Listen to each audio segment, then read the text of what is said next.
All right, back with you tonight. Let's start here now. Severe challenges plague the first day of special voting in South Africa.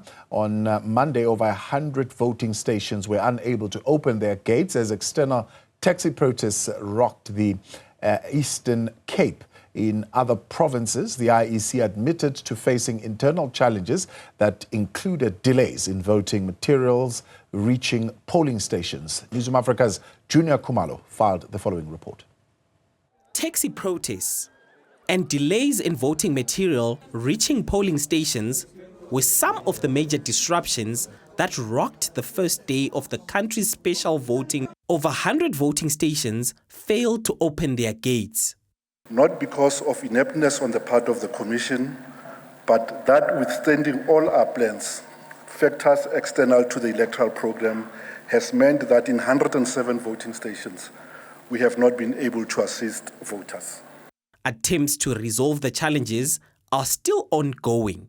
Matter related to the denial of rights of voters in Umtata and in voting stations where we have not been able to operate. The national joints are dealing with the matter.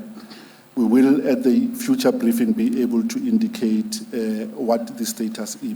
Despite these challenges, Shepuri argued that they were a drop in the ocean compared with the good work that the IEC has achieved. The reports of difficulties are insignificant in the greater scheme of the challenge that we have to undertake. They represent less than 0.1 of a percentage, but our view is that we should assist every voter. Despite over 1.6 million citizens having been granted permission to cast special votes, the turnout was extremely low. As at 2 p.m., we estimate that over 230,000 special votes had been cast at voting stations. While we are happy with the turnout, we urge those voters who are yet to vote to do so for the remainder of today as well as for special votes. One person who had a glowing review of her special voting experience was the ANC Treasurer General.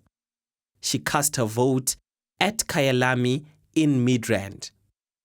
Well, it is important to listen to the IEC officials. First and foremost, they check that indeed you are the person on your ID. Don't forget your ID. And afterwards, you go to another desk. They actually mark you as they give you the 3 ballot papers.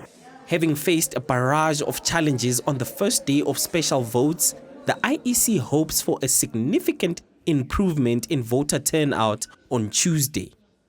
For Newzroom Afrika on Channel 405, I'm Juniour Khumalo at the Gallagher Convention Center in Midrand.